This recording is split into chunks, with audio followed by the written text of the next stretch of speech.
Assalamualaikum warahmatullahi wabarakatuh. Melanjutkan materi kita dalam mata kuliah Psikologi Manajemen. Untuk hari ini topik kita adalah terkait dengan Total Quality Management atau manajemen kualitas total. Nah, di sini apa sebenarnya yang dimaksud dengan kualitas? Kualitas atau mutu, kita seringkali mendengar istilah tersebut ya. Nah, kualitas atau mutu dalam hal ini adalah terkait dengan reliability, ketahanan, daya guna, manfaat, atau bahkan mengacu pada suatu harga gitu ya dari suatu produk ataupun jasa. Nah, ukuran dari kualitas antara satu konsumen dan juga konsumen lain ini relatif bervariasi gitu ya, dan masing-masing perusahaan ataupun bahkan kita katakan masing-masing negara gitu ya, mereka memiliki kualitas tersendiri gitu ya, mereka memiliki keunggulan, keahlian dan juga spesifikasi tersendiri gitu ya. Katakanlah misalnya Swiss ini terkenal dengan kualitas dari jamnya yang bagus gitu, atau misalkan Jepang terkenal dengan kualitas otomotif ataupun kendaraan yang diproduksi di Jepang ini bagus dan lain sebagainya gitu. Nah, sedangkan apa yang dimaksud dengan total quality management atau manajemen kualitas total? Jadi, manajemen kualitas total ini pada dasarnya adalah suatu pendekatan yang berorientasi terhadap peningkatan kualitas secara kontinu dalam rangka untuk memuaskan pelanggan atau memuaskan stakeholdernya gitu ya. Nah, kalau menurut Deming dan Duran di sini, total quality management adalah program organisasi secara menyeluruh gitu ya, yang mengintegrasikan semua fungsi dan semua proses bisnis yang di dalamnya meliputi perancangan, perencanaan, produksi, distribusi, dan juga jasa, yang tujuannya adalah untuk memaksimalkan kepuasan pelanggan melalui perbaikan secara terus-menerus ya. Jadi intinya di sini adalah total quality management itu terkait dengan manajemen ataupun pengelolaan segala sumber daya yang ada di perusahaan, segala sumber daya yang ada di dalam organisasi untuk menghasilkan kualitas yang baik secara terus-menerus, yang outcome-nya adalah meningkatkan kepuasan pelanggan gitu ya. Nah, di sini ada beberapa manfaat ketika organisasi ini menerapkan total quality management. Yang pertama tentu menciptakan kepuasan pelanggan karena berorientasi terhadap kebutuhan dan kepuasan pelanggan gitu ya. Yang kedua adalah menghemat biaya dan juga mengurangi kecacatan atau produk yang tidak sempurna gitu ya. Karena bagaimanapun dengan kita memperhatikan kepuasan dan juga kebutuhan pelanggan, kita bisa menghasilkan suatu produk yang sesuai gitu ya, menghasilkan produk yang benar-benar diminati, diinginkan oleh pelanggan kita. Selanjutnya, mengembangkan komunikasi yang baik ya, tentu saja dengan model total quality management ini akan terbangun komunikasi yang baik antar individu dalam organisasi, juga meningkatkan moral karyawan, dan yang terakhir adalah bisa menciptakan daya saing yang kuat.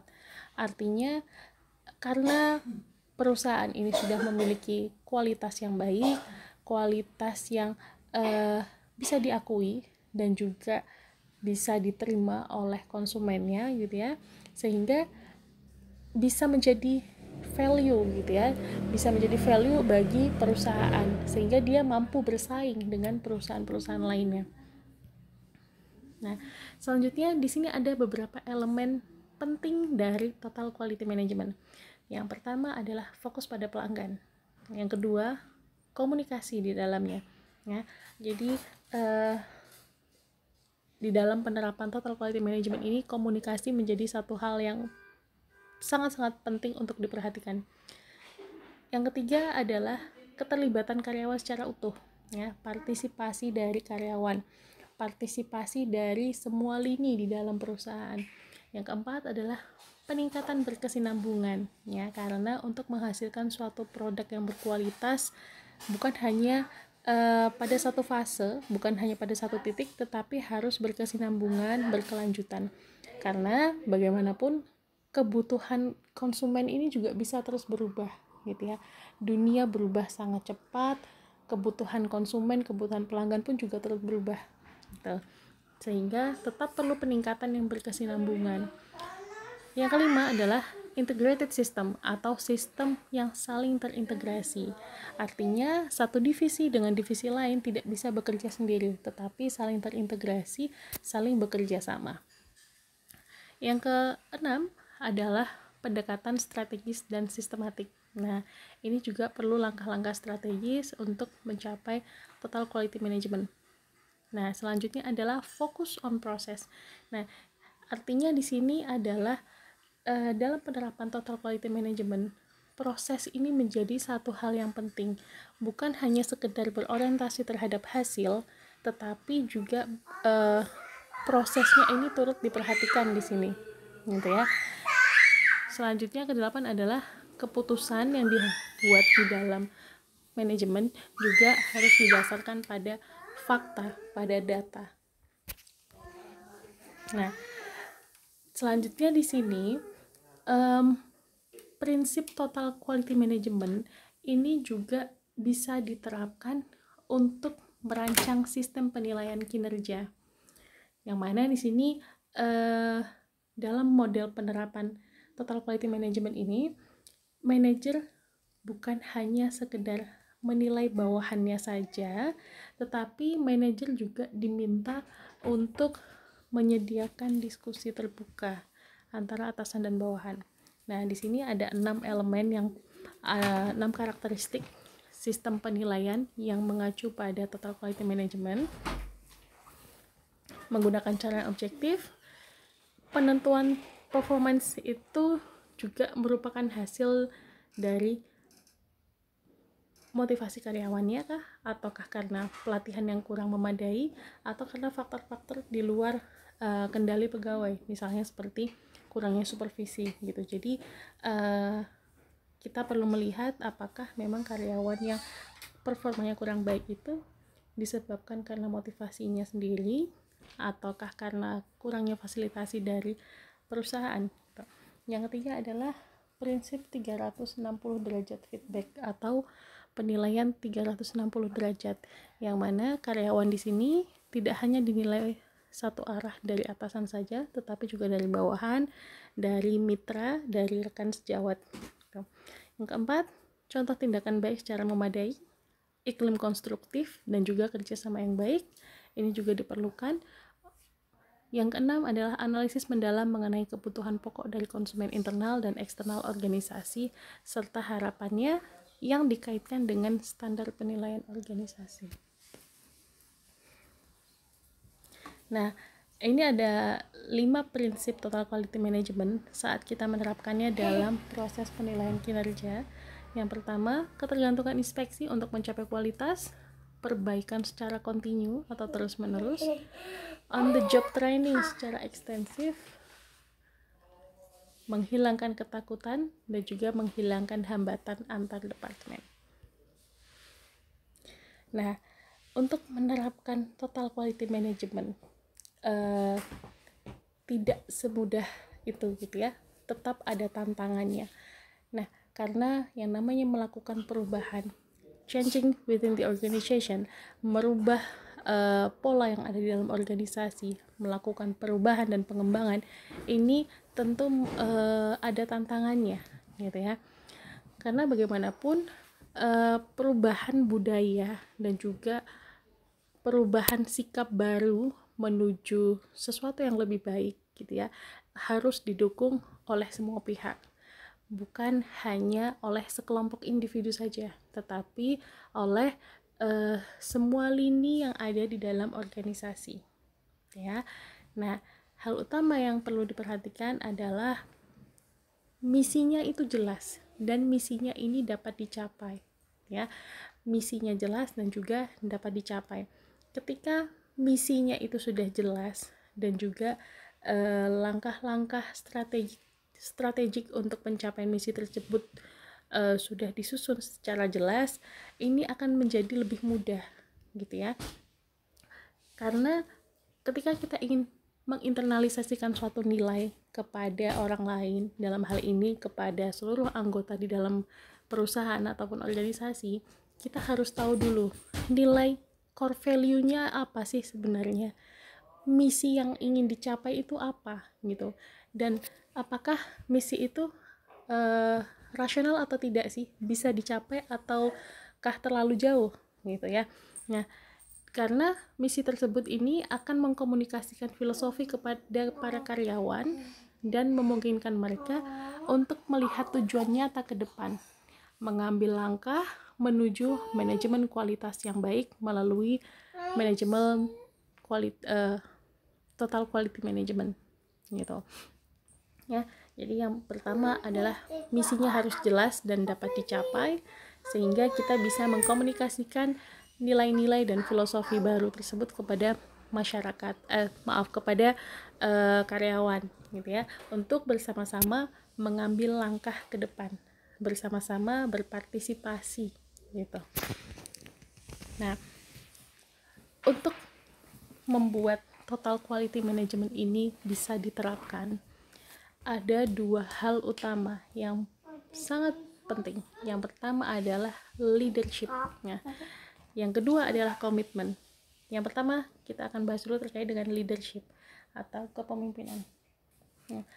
Pemimpin di sini memiliki peran yang vital dalam penerapan manajemen kualitas total. Karena total quality management ini adalah suatu mindset, bukan hanya sekedar kebijakan, ya, bukan hanya sekedar peraturan, tetapi dia adalah suatu mindset. Jadi bagaimana menanamkan mindset, menanamkan nilai-nilai kepada anggota. Nah, dan manajemen di sini harus punya clear strategic overview, ya, of quality and guide the entire team towards adopting total quality management. Nah, artinya di sini manajemen itu harus punya gambaran yang jelas terkait dengan kualitas yang ingin dicapai, gitu, sehingga dia bisa memandu, mengarahkan seluruh anggota tim, seluruh anggota organisasi untuk mengadopsi nilai-nilai total quality management, tuh ya. Ya, yang kedua adalah komitmen. Nah, karena komitmen di sini dari seluruh anggota tim juga diperlukan, karena bagaimanapun namanya saja total, ya, total quality management, sehingga tidak bisa hanya sepihak saja, hanya beberapa individu saja, tapi seluruh individu yang ada di dalam organisasi turut bersama-sama menginternalisasikan nilai-nilai total quality management, gitu ya, nilai-nilai yang ingin dicapai. Nah, tadi salah satu unsur yang penting adalah leadership. Nah, di sini ada kompetensi leader yang sifatnya lintas budaya, gitu ya. Artinya baik ini di setting organisasi apapun, setting organisasi manapun, ini turut dibutuhkan untuk mendukung keberhasilan dari suatu manajemen atau suatu kepemimpinan, gitu ya. Yang pertama adalah kepastian dan kendali diri. Yang kedua, dia memiliki pengetahuan diri, artinya dia memahami kemampuannya, memahami kelebihan dan kekurangannya. Kemudian dia juga memiliki kemampuan berempati, memiliki humility atau kerendahan hati, dan juga kemauan tulus untuk memahami dan berhubungan baik, terutama dengan berhubungan baik dengan orang lain, terutama terkait dengan lingkungannya, gitu ya. Jadi kadang-kala kita perlu memahami bagaimana karakteristik penduduk setempat, bagaimana karakteristik konsumen ataupun pelanggan kita, gitu ya. Bagaimana lingkungan kerjanya, bagaimana lingkungan kehidupannya. Ini turut menjadi salah satu kompetensi yang bisa mendukung keberhasilan dari seorang leader dalam melakukan kepemimpinan. Selanjutnya adalah fleksibilitas perilaku. Dia juga mampu melakukan refleksi introspektif, artinya ketika ada kegagalan dia mampu melakukan refleksi, kekurangannya apa, kesalahannya apa, dan kemudian dia tahu caranya untuk memperbaiki gitu. Dan dia memiliki pandangan yang tidak menghakimi, artinya dia open minded, memiliki pandangan yang terbuka untuk berdiskusi, terbuka menerima saran, sehingga dia lebih mampu beradaptasi gitu ya menghadapi segala macam perubahan. Dan yang terakhir adalah dia memiliki kecerdasan emosional. Nah, kecerdasan emosional di sini artinya dia bisa memahami perasaan dirinya dan juga bisa memahami perasaan orang di sekelilingnya. Gitu. Dan dia tahu kapan harus mengekspresikan emosinya dan bagaimana caranya mengekspresikan emosi tersebut. Gitu. Ya, baik. Sekian untuk materi hari ini. Mari kita berdiskusi. Silahkan kalau ada pertanyaan bisa disampaikan. Wassalamualaikum warahmatullahi wabarakatuh.